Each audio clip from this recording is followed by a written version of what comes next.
Hi friends, welcome to my channel. నేను ఇప్పుడు చెప్పబోయే ఈ టాపిక్ నుంచి ప్రతి ఎగ్జామ్లో ఖచ్చితంగా ఎంసీక్యూస్ అనేవి వస్తాయండి. రాసిన వాళ్ళకైతే అర్థమవుతుంది, తెలిసిద్ది. ఖచ్చితంగా ప్రిస్క్రిప్షన్ అనే ఈ టాపిక్ నుంచి మనకి ఖచ్చితంగా ఎంసీక్యూస్ అనేవి ప్రతి ఎగ్జామ్లో వస్తాయి. So this is the most important topic in every pharma competitive exams. Okay, మనం ప్రిస్క్రిప్షన్లో ఏమేమి నేర్చుకోవాలి, ఎలా ఎంసీక్యూస్ అడుగుతారు అనేది నేను మీకు ఇప్పుడు డీటెయిల్ క్లాస్ చెప్తాను. ఈ ప్రిస్క్రిప్షన్లో మనం ఏమేమి నేర్చుకోవాలంటే డెఫినేషన్ ఒకటి, ప్రిస్క్రిప్షన్ వాట్ ఈజ్ ప్రిస్క్రిప్షన్ అనేది డెఫినేషన్ ఒకటి నేర్చుకోవాలి. నెక్స్ట్ వచ్చేసి పార్ట్స్ ఆఫ్ ద ప్రిస్క్రిప్షన్ నేర్చుకోవాలి. ఓకే, నెక్స్ట్ వచ్చేసి handling of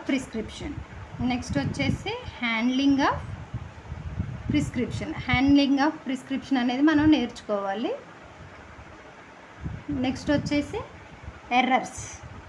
errors in prescription నేర్చుకోవాలి. నెక్స్ట్ వచ్చేసి అబ్రివేషన్స్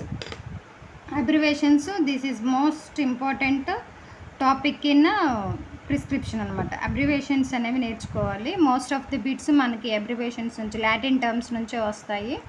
నెక్స్ట్ వచ్చేసి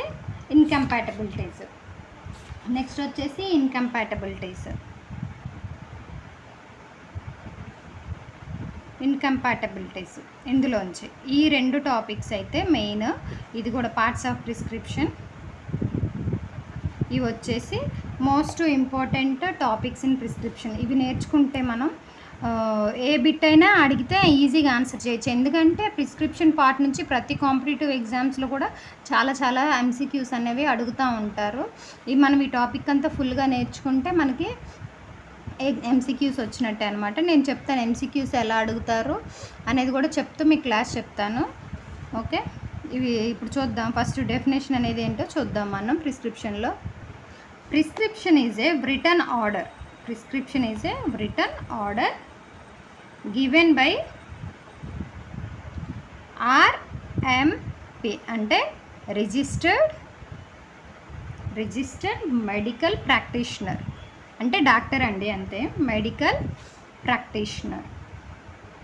registered medical practitioner RMP to a pharmacist. ఇది ఒక రిటర్న్ ఆర్డర్ అనమాట. డాక్టర్ గారు రాసి ఫార్మసిస్ట్కి ఇచ్చేదనమాట. ఎందుకు? For compounding or dispensing medicines.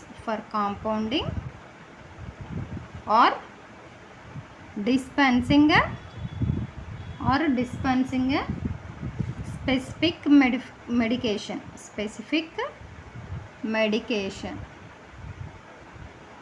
To a patient. Definition ప్రిస్క్రిప్షన్కి written order given by a RMP registered medical practitioner to a pharmacist for compounding or dispensing a specific medication to a patient. Okay, this is definition. Prescription అంటే pre అంటే before, script అంటే written, writing before prescription meaning. Okay, next వచ్చేసి parts of the ప్రిస్క్రిప్షన్లో 8 parts ఉన్నాయి. 8 parts కూడాను చాలా important. 8 పార్ట్స్లో మనం ఇప్పుడు 1 by 1 చూద్దాం. ఫస్ట్ పార్ట్ వచ్చేసి డేట్. ఇది ఎందుకంటే to prevent misuse of medication అనమాట.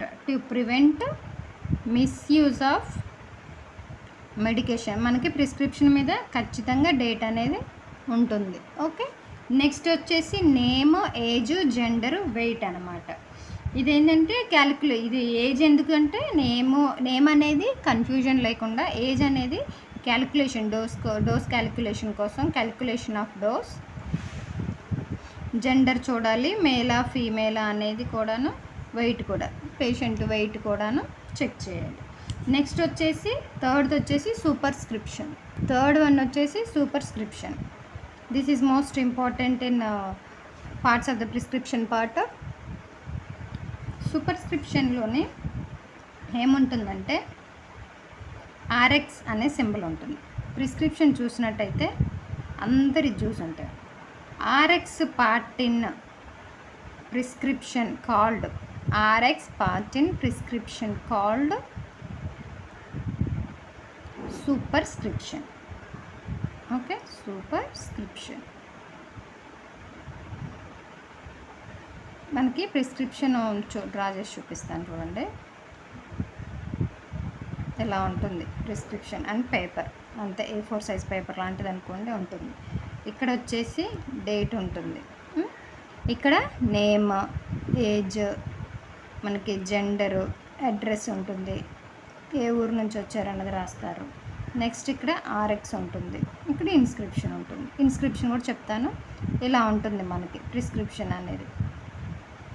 ఇక్కడ డాక్టర్ గారి సైన్ ఇవన్నీ ఉంటాయి అన్నమాట. ఓకే, ఇది వచ్చేసి ప్రిస్క్రిప్షన్ అనమాట. ఇలా ఉంటుంది. ఈ ఆర్ఎక్స్ పార్ట్ ఉన్నది ప్రిస్క్రిప్షన్లో సూపర్స్క్రిప్షన్ అంటారు. ఓకే, ఆర్ఎక్స్ మీనింగ్ ఏంటి? లాటిన్లో అయితే take though. This is the Latin term. Okay, next ఇంగ్లీష్లో అయితే ఆర్ ఇట్లా కూడా అడగవచ్చు, ఏది ఇచ్చినా కరెక్టే మనకి. యూ టేక్ ఇది వచ్చేసి English term. Okay, RX superscription is indicated by RX meaning take though or you take. Okay, RX part in prescription called superscription. Okay, ఇక్కడ ఒక MCQ అడగచ్చు, ఆర్ఎక్స్ అంటే టేక్ దో యూ టేక్ అని చెప్పేసి. అలానే ఇంకోటి ఆర్ఎక్స్ పార్ట్ ఉన్నది ప్రిస్క్రిప్షన్లో ఏమని అడుగుతారు? సూపర్స్క్రిప్షనా, సబ్స్క్రిప్షనా, ఇన్స్క్రిప్షనా అని కూడా అడుగుతారు. సూపర్స్క్రిప్షన్ ఇది గుర్తుపెట్టుకోవాలి. ఇదొక MCQ లాగా వచ్చింది. నెక్స్ట్ ఆర్ఎక్స్ సింబలే ఎందుకు పెట్టారు? ఆర్ఎక్స్ సింబల్ అంటే దీనికి ఇది ఎందుకు పెట్టారంటే దీని అర్థం గాడ్ ఆఫ్ హీలింగ్ అనమాట. ఓల్డెన్ డేస్లో ఒక పాజిటివిటీ కోసం వీళ్ళు ఒక దేవతని అలా పూజించేవాళ్ళు. ఆ దేవత పేరు వచ్చేసి జూపిటర్. ఓకే, జూపిటర్ ఇది వచ్చేసి గ్రీక్ వర్డ్. ఓకే, ఈ ఆర్ఎక్స్ ఇండికేట్స్ గాడ్స్ నేమ్ అనమాట. ఈ ఆర్ఎక్స్ ఏం చేస్తుంది? ఈ జూపిటర్ అనే గాడ్స్ నేమ్ని ఇండికేట్ చేస్తుంది. దాని అర్థం ఏంటి? గాడ్ ఆఫ్ హీలింగ్ అనమాట. ఇది MCQ అడుగుతారు. ఎలా అడుగుతారు? RX is a God of healing అని అడుగుతారు. ఏ గాడ్ అని నేమ్ అడుగుతారు? జూపిటర్, గ్రీక్ వర్డ్ అని చెప్పేసి అడుగుతారు. ఈ రెండు, జూపిటర్ ఆర్ఎక్స్కి గాడ్ ఆఫ్ హీలింగ్ అనేది ఇది గుర్తుపెట్టుకోండి. ఇది MCQ లాగా అడిగే అవకాశం ఉంది. నెక్స్ట్ వచ్చేసి ఇన్స్క్రిప్షన్ ఈజ్ ఇది వచ్చేసి మెయిన్ పార్ట్ ఆఫ్ ప్రిస్క్రిప్షన్ అన్నమాట. ఇన్స్క్రిప్షన్ అనేది main part of prescription or body of prescription అంటారు. బాడీ ఆఫ్ ప్రిస్క్రిప్షన్ లేదా హార్ట్ ఆఫ్ ద ప్రిస్క్రిప్షన్. ఈ మూడిట్లో ఏదైనానని అడగొచ్చు. హార్ట్ ఆఫ్ ద ప్రిస్క్రిప్షన్ అన్నమాట. ఇందులో ఏముంటుంది? ఇది ఎందుకు ఇంత మెయిన్గా చెప్తున్నామంటే names and types quantities of drugs అన్నీ ఉంటాయి. ఇన్స్క్రిప్షన్లో ఏముంటాయంటే నేమ్స్ ఆఫ్ ద డ్రగ్స్ ఉంటాయి, టైప్స్ ఆఫ్ ద డ్రగ్స్ ఉంటాయి, క్వాంటిటీస్ ఆఫ్ డ్రగ్స్ ఉంటాయి, రూట్స్ ఆఫ్ ద డ్రగ్స్ ఉంటాయి. రూట్స్ ఇవన్నీ కూడాను మనకి ఇన్స్క్రిప్షన్లోనే ఉంటాయి. Okay, names of the drugs, types of the drugs, quantities of the drugs, routes అంటే ఐవీనా, ఐఎమ్మా, ఓరలా, ఇలా రూట్స్ అనేది కూడా ఇన్స్క్రిప్షన్లో చెప్తారనమాట. క్వాంటిటీసు అది డోస్ని బట్టి, ఏజ్ని బట్టి, చైల్డా అడల్టా అన్నదాన్ని బట్టి ఇస్తారనమాట. ఇక్కడ ఇంకొక చిన్న టాపిక్ చెప్పాలి మీకు. ఇందులోనే ఇంకోటి ఉండే డిస్పెన్సింగ్ ప్రిస్క్రిప్షన్ అని చెప్పేసి ఇంకో పార్ట్ ఉంటుంది. Nowadays this is not using, so అందుకే ఇది ఎక్కువ డిస్కస్ చేయట్లేదు. డిస్పెన్సింగ్ ప్రిస్క్రిప్షన్లో ఏముంటుందంటే ఇక్కడ మనకి డాక్టర్ గారు నేమ్స్, టైప్స్, క్వాంటిటీస్, డ్రగ్స్ అనేది ఏ క్వాంటిటీసు అని చెప్పేసి చేసిస్తారు కదా. డ్రగ్ తయారు చేయాలంటే ఏమేమి కావాలి? డ్రగ్స్, ఎక్సిపియన్స్, వెహికల్స్ ఇవన్నీ యూజ్ చేస్తాం. ఇంత ముందు రోజుల్లో ఏముండదంటే పేషెంట్ వచ్చి డాక్టర్ గారి దగ్గర చూపించుకున్నాక ఆ డాక్టర్ గారు అప్పుడే ఫార్మసిస్ట్కి చెప్తే ఫార్మసిస్ట్ అక్కడికక్కడే డ్రగ్ తయారు చేసి ఇవ్వాలన్నమాట. డ్రగ్స్ ఎక్సిపియన్స్ కలిపి అక్కడికక్కడే తయారు చేసి డాక్టర్ గారు చెప్పినట్టు క్వాంటిటీ వైజ్గా తయారు చేసి ఎలా వాడాలని చెప్పేసి ఇవ్వాలి. అలా డ్రగ్ అప్పటికప్పుడు తయారు చేసి ఇచ్చేదాన్ని డిస్పెన్సింగ్ ప్రిస్క్రిప్షన్ అంటారు. నవేడేస్ మనకి ఇప్పుడు మెడికల్ షాప్కి వెళ్ళి డైరెక్ట్ చెప్పి తీసుకుంటున్నాం, కానీ మనం చెప్పాక అక్కడ ఫార్మసిస్ట్స్ మనం తయారు చేసి అక్కడే ప్రిపేర్ చేసి అయితే ఇవ్వట్లేదు. సో నవేడేస్ జస్ట్ డిస్పెన్సింగ్ అనమాట, నాట్ కాంపౌండింగ్. ఓకే, ఇది వచ్చేసి ఇన్స్క్రిప్షన్. ఓకే, నెక్స్ట్ వచ్చేసి సబ్స్క్రిప్షన్ అనమాట. సబ్స్క్రిప్షన్లో ఏముంటాయి? Directions of a physician to the pharmacist. ఇందులో డైరెక్షన్స్ ఉంటాయి. ఎవరి డైరెక్షన్స్? డాక్టర్ గారు డైరెక్షన్స్ టు అ ఫార్మసిస్ట్.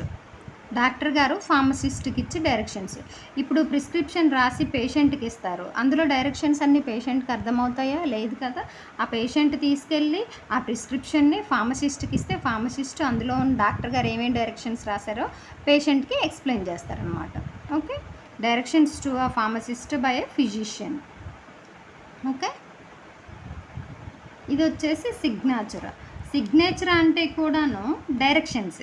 కానీ డైరెక్షన్స్ ఎవరికి ఇస్తారు? ఫార్మసిస్ట్ పేషెంట్కి ఇస్తారు. ఫార్మసిస్ట్ టు పేషెంట్ అనమాట. ఓకే, పేషెంట్ ఇప్పుడు డాక్టర్ గారు రాసి ఇచ్చిన మెడిసిన్స్ ఎలా వేసుకోవాలి అని చెప్పి ఫార్మసిస్ట్ పేషెంట్కి ఇస్తారు. ఫస్ట్ సబ్స్క్రిప్షన్లో ఏం జరిగిద్ది? డాక్టర్ గారు ఫార్మసిస్ట్కి ప్రిస్క్రిప్షన్లో రాసి డైరెక్షన్స్ ఇస్తే ఈ ప్రిస్క్రిప్షన్లో ఉన్న డైరెక్షన్స్ ఈ ఫార్మసిస్ట్ పేషెంట్కి చెప్పాలి. అది వచ్చేసి సిగ్నేచరాలోనే. అంటే ఏం చెప్పాలి? ట్యాబ్లెట్ గురించి ఎక్స్ప్లెయిన్ చేయాలి. ఈ ట్యాబ్లెట్ దేనికి పనిచేస్తుంది ఎక్స్ప్లెయిన్ చేయాలి. అలాగే ఇప్పుడు 3 times a day అని రాస్తాము. అంటే టీఐడి డోసా, బిఐడి డోసా, ఇవి మనకి లాటిన్ టర్మ్స్లో వస్తాయి. ఈ డోసులు ఉంటాయి కదా, ఇట్లా రాస్తారే, మా ఇట్లా ఉదయం, మధ్యాహ్నం, సాయంత్రం ఇలా రాస్తారన్నమాట. ఇట్లా 5 ml అని చెప్పేసి 3 times a day అని చెప్పేసి ఇలా రాసి డాక్టర్ గారు ఇస్తే ఈ డైరెక్షన్స్ని ఫార్మసిస్టు పేషెంట్కి ఎక్స్ప్లెయిన్ చేయాలి. ఇది వచ్చేసి సిగ్నేచర్ అన్నమాట. ఏ టైంకి తీసుకోవాలి, ఎలా తీసుకోవాలి, ఆ డ్రగ్ పర్పస్ ఏంటనేది అదంతా కూడా పేషెంట్కి ఫార్మసిస్ట్ ఎక్స్ప్లెయిన్ చేయాలి. ఇది వచ్చేసి signature. Okay, next renewal instructions అంటే అక్కడ డాక్టర్ గారు రాస్తారు review after 3 days or 5 days ఇలా డాక్టర్ గారు రాస్తారు. ఇది ఎందుకు రాస్తారు? ఇప్పుడు డిజీజ్ కండిషన్ ఎలా ఉంది, 3 daysకి తగ్గిపోయిందా లేదా సేమ్ మెడికేషన్ కంటిన్యూ చేద్దామా, స్టాప్ చేద్దామా, మెడికేషన్ చేంజ్ చేద్దామా అని చెప్పేసి రివ్యూకి వచ్చినప్పుడు డాక్టర్ గారు చెప్తారన్నమాట. ఇంకోసారి రివ్యూ రాయకపోతే దాని అర్థం ఏంటంటే ఇచ్చిన మెడిసిన్స్తోనే ఆ డిసీజ్ తగ్గిపోతుందని అర్థం అనమాట. No need to revisit. Okay, review రాయినప్పుడు. Next వచ్చేసి final parts of the ప్రిస్క్రిప్షన్లో signature, address, register number of prescriber అనమాట. ఇవన్నీ ఉంటాయి అనమాట. మనం ఏ ప్రిస్క్రిప్షన్ చూసుకున్నా సైన్ ఉంటుంది, అడ్రస్ ఉంటుంది, రిజిస్ట్రేషన్ నెంబర్ ఉంటుంది అనమాట. Okay, this is all about prescription అనమాట. ప్రిస్క్రిప్షన్ డెఫినేషన్ చూసాం, పార్ట్స్ ఆఫ్ ద ప్రిస్క్రిప్షన్ చూసాము. ఇప్పుడు ఈ పార్ట్స్ ఆఫ్ ద ప్రిస్క్రిప్షన్ అనేది అయిపోయింది మనకి. నెక్స్ట్ హ్యాండ్లింగ్ ఆఫ్ ప్రిస్క్రిప్షన్ చూద్దాము. చాలా చిన్న టాపిక్, వెంటనే చెప్పేసుకుందాం. Handling of a prescription. ఒక మెడికల్ షాప్లో ఉండి ఫార్మసిస్ట్గా డ్రగ్స్ అనేవి పేషెంట్స్కి ఇస్తున్నప్పుడు this is a most important. Okay, handling అనేది, ప్రిస్క్రిప్షన్ హ్యాండిల్ చేయటం అనేది చాలా ఇంపార్టెంట్. ఎలా అనేది చూద్దాము. ఫస్ట్ వచ్చేసి మనం ప్రిస్క్రిప్షన్ తీసుకుంటాం, రిసీవింగ్ ఆఫ్ ప్రిస్క్రిప్షన్ అనమాట. రిసీవింగ్ ఆఫ్ ప్రిస్క్రిప్షన్ తీసుకోగానే ఏం చేయాలి? First read properly. 1కి 2 సార్లు చూసుకోవాలి. డాక్టర్ గారు ఏమి ఇచ్చారు, ఏ మెడిసిన్స్ ఇచ్చారు అనేది ఒకసారి చూసుకోవాలి. ప్రిస్క్రిప్షన్ చదువుకోవాలి తీసుకున్నాక. అలాగే డ్రగ్స్ మనం ఫార్మసీలో డ్రగ్స్ అనేవి ప్రాపర్గా ప్లేస్ చేసుకోవాలి. లైక్ షెల్ఫ్స్లో పెట్టుకునేటప్పుడు ఎలా పెట్టుకున్నాం, ఆల్ఫాబెటికల్ ఆర్డరా, ఇంకా ఎలా లాసా లాసా డ్రగ్స్ ఉంటాయి, look alike sound alike drugs ఉంటాయి. ఇవన్నీ మనం ఎలా అరేంజ్ చేసుకొని పేషెంట్ వచ్చినప్పుడు తీసి ఎలా ఇస్తున్నాం అనేది కూడా ఇంపార్టెంట్. నెక్స్ట్ మనం డ్రగ్స్ ఇచ్చేటప్పుడు పేషెంట్స్ని ఎలా హ్యాండిల్ చేస్తున్నాం, how to handle A patient also important అనమాట. ఓకే, పేషెంట్కి మనం ఎక్స్ప్లెయిన్ చేయాలి, ఈ టైంకి తీసుకోండి, దీనివల్ల ఇలా ఉంటుంది, ఈ సైడ్ ఎఫెక్ట్ ఉంటుంది, తీసుకున్నాక ఇలా కొంచెం డిజీనెస్ ఉంటుంది, డ్రౌజీనెస్ ఉంటుంది అని చెప్పేసి ఇలాంటివన్నీ ఎక్స్ప్లెయిన్ చేయాలి. ఇంకొకటి మోస్ట్ ఇంపార్టెంట్ థింగ్ ఏంటంటే, ఒక prescription after one prescription you should take another one అనమాట. ఒకేసారి ప్రిస్క్రిప్షన్స్ అన్నీ కలిపి తీసేసుకోకూడదు, ఎందుకంటే మిక్స్ అయిపోతాయి, చాలా కన్ఫ్యూజన్ వచ్చేసిద్ది. ఓకే, ఇది ఖచ్చితంగా పాటించాలి. After one prescription you can take another prescription అనమాట. ఒకదాని తర్వాత ఒకటి తీసుకొని ఒకటి కంప్లీట్ అయిపోయాక ఇంకోటి తీసుకోవాలన్నమాట. ఒకే మెడిసిన్స్ అనేది కూడా ఒక ప్రిస్క్రిప్షన్ వాళ్ళకి ఇచ్చాక నెక్స్ట్ పేషెంట్కి ఇవ్వాలన్నమాట. అసలు డు నాట్ మిక్స్ ప్రిస్క్రిప్షన్స్ అనమాట. This is all about handling of a prescription. Okay, నా క్లాస్ నచ్చినట్టయితే లైక్ చేయండి, షేర్ చేయండి, సబ్స్క్రైబ్ చేయండి. Thank you.